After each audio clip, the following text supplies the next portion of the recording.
Hey, we're back in the kitchen now, in the comfort of home, away from the mosquitoes.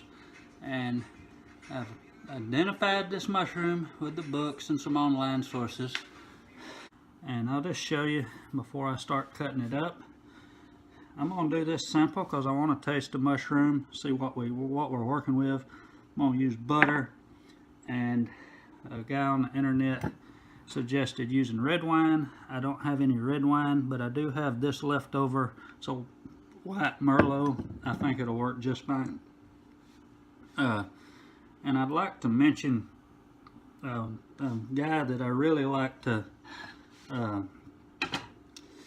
reference when I'm looking for this stuff.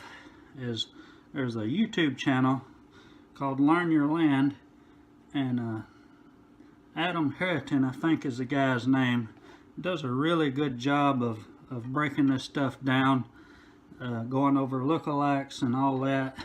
You don't want to use that as your final say-so, and he'll tell you that in the videos, but he has some really good footage, and it's been really helpful to me. So we're not going to do anything fancy. Like I said, we're just going to cut off some of this part in the back that I don't think is so great. And I may be throwing away some good stuff, but let's stop with that right there, because I want to cook a small portion, like I said, and could dice this up a little more. And I think I'm going to stick with that. I'm going to use salt and pepper, and that's the only other thing. So yeah, nothing exciting, but keeping it simple. This is what I like to do when I'm trying a new mushroom, so that I can get the taste. Generally, after I'm familiar with the mushroom and I know what the taste is, I'll put garlic and onions and saute those in the butter and put this in there. That's pretty much how I cook everything. So let's get the skillet heated up, put the butter in there, and let's go to town. Okay, got everything laid out here. I'll probably use all of this butter right now, but get this going and melted pretty good.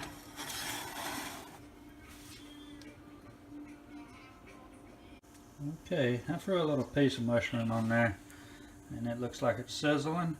The butter should be good and hot now, so let's grab these pieces that I picked out.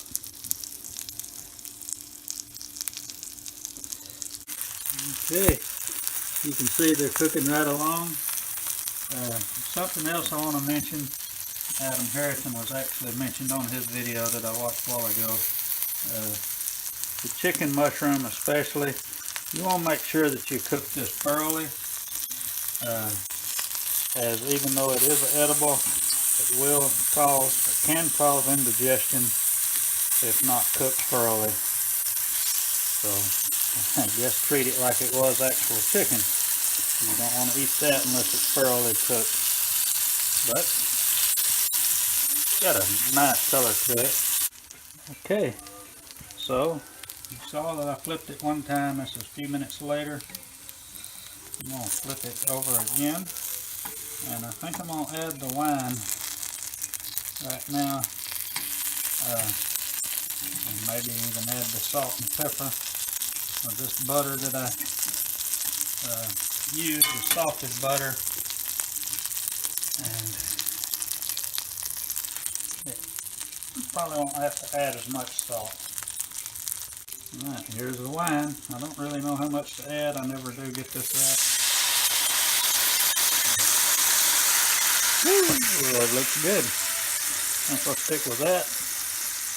Smells good.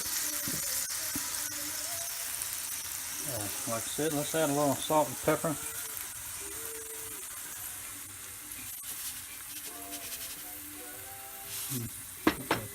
May have added more than I wanted to anyway.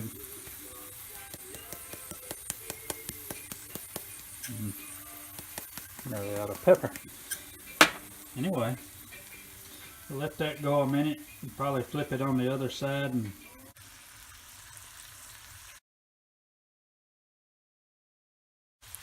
All right.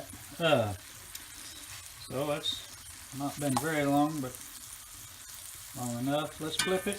See?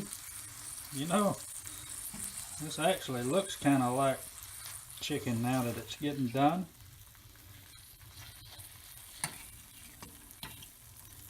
Make it stand a little more heat. We'll turn the heat up. So this will probably be it. Okay. I'm gonna call this good. No, you can't smell it on the video, but the wine's cooking down. I guess it's kind of candying up or caramelizing or whatever. It's got a really sweet smell. I'm gonna give these guys a minute to cool down. We'll do a little taste test. Okay, I give that all of 30 seconds to a minute to cool. May still be a little hot, but I'm anxious to try it.